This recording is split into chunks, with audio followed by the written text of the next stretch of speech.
Bismillahirrahmanirrahim. Assalamu alaikum and welcome to my channel Learn with Sahrish. So today we will study about physical properties of oxides or period third elements. So period third के elements के oxide के physical properties के बारे में discuss करेंगे. लेकिन first of all let's write oxide of period third elements which is sodium oxide, magnesium oxide, aluminum oxide which is Al2O3, silicon dioxide, the next one is phosphorus oxide which exists in two form. One is P4O10 and the other one is P4O6. Similarly the next one is sulfur which also exists in two form. One is SO2 and the other one is SO3. Chlorine Cl2O7 and Cl2O which also exist in two forms. So ये period third के elements के oxides है. अच्छा, जो first three oxide है ये exist करते हैं मेटल्स के फॉर्म में क्योंकि ये बिलोंग करते हैं एस ब्लॉक से, और ये जो लास्ट थ्री ऑक्साइड है ये नॉन मेटल्स होते हैं क्योंकि ये बिलोंग करते हैं पी ब्लॉक से.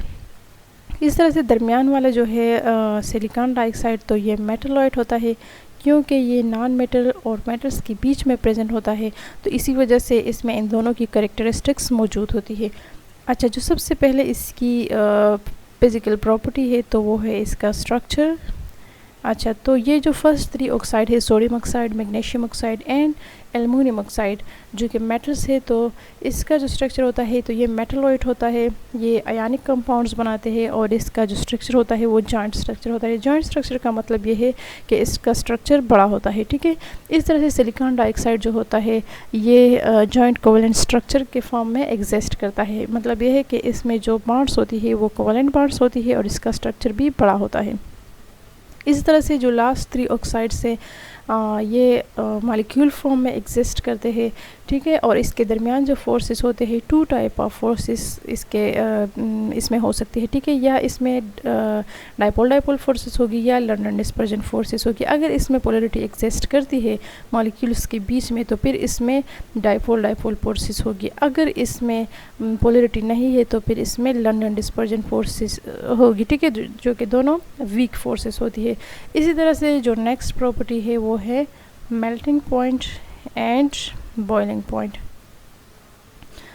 तो जैसे कि हमने ऑलरेडी पढ़ा कि जो फर्स्ट जो फोर ऑक्साइड से इसकी जो स्ट्रक्चर होती है वो जॉइंट स्ट्रक्चर होती है और इसके जो बॉन्ड्स होते हैं वो भी स्ट्रांग होते हैं. इसके एटम्स के बीच में जो होते हैं जैसे कि आयनिक बॉन्ड हो गया, कोवेलेंट बॉन्ड हो गया जो कि स्ट्रांग बॉन्ड होती है ना, क्योंकि और बनिस्बत दूसरे बॉन्ड की जो कि मॉलिक्यूल के बीच में एग्जिस्ट करती है.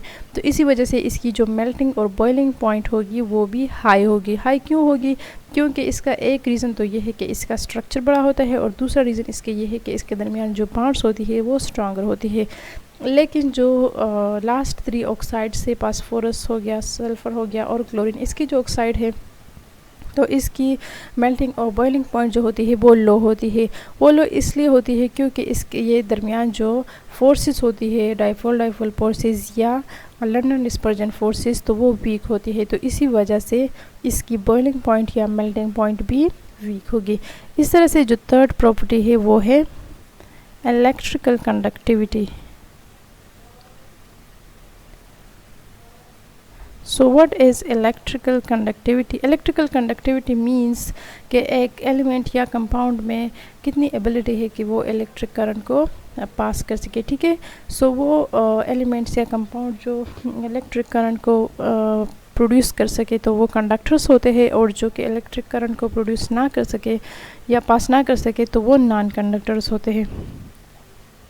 तो जो मेटल्स होते हैं तो मेटल्स में फ्री आइंस होते हैं और इलेक्ट्रिकल कंडक्टिविटी के लिए ये एक लाजमी चीज़ है कि उसमें आइंस होनी चाहिए. ठीक है, आयनाइज्ड फॉर्म में होनी चाहिए, तब ही उससे इलेक्ट्रिकल कंडक्टिविटी प्रोड्यूस होगी. लेकिन ये जो ऑक्साइड है जो कि मेटल्स के फॉर्म में है, अगर ये सॉलिड फॉर्म में है, ठीक है, तो फिर इससे इलेक्ट्रिकल कंडक्टिविटी पास नहीं होगी, क्योंकि सॉलिड फॉर्म में जो होती है आयंस फ्री फॉर्म में नहीं होते, तो इसी वजह से ये सॉलिड फॉर्म में फिर इलेक्ट्रिकल कंडक्टिव नहीं है, चाहे वो मेटल्स भी हो, ठीक है। लेकिन जो मेटल्स है, सोडियम ऑक्साइड हो गया, मैग्नीशियम ऑक्साइड हो गया, एल्युमिनियम ऑक्साइड, ये सारे, तो ये मोल्टन फॉर्म में, मोल्टन फॉर्म का मतलब ये है जब इसको मेल्ट किया जाता है या एक्वियस फॉर्म में, तो फिर इस ये जो होता है ये इलेक्ट्रिकल कंडक्टिव है, ठीक है। इससे जो इलेक्ट्रिसिटी होती है वो पास हो सकती है। लेकिन जो लास्ट ऑक्साइड है, फास्फोरस, सल्फ़र एंड क्लोरीन, तो ये नॉन कंडक्टर्स है, चाहे ये सॉलिड फॉर्म में हो, एक्वियस फॉर्म में हो या मोल्टन फॉर्म में हो, ये इससे इलेक्ट्रिकल कंडक्टिविटी पास नहीं होती, क्योंकि इसमें फ्री आयंस नहीं होते, और जिसमें फ्री आयन ना हो तो उससे फिर इलेक्ट्रिसिटी जो होती है वो पास नहीं होती या इलेक्ट्रिसिटी प्रोड्यूस नहीं होती, ठीक है। तो इसी तरह से मेटल्स जो होते हैं वो सिर्फ एक्वियस या मोल्टन फॉर्म में इलेक्ट्रिकल कंडक्टिव होते हैं, जबकि जो लास्ट ऑक्साइड होते हैं जो कि नॉन मेटल्स होते हैं, तो ये ना तो सॉलिड फॉर्म में इलेक्ट्रिकल कंडक्टिव होते हैं और ना एक्वियस और मोल्टन फॉर्म में होते हैं। सो ये 3 फिजिकल प्रॉपर्टीज़ थे थर्ड पीरियड एलिमेंट्स के। So I hope it would be clear, and if there is any problem or query, so you can do ask in the comment box, and thank you so much for your time.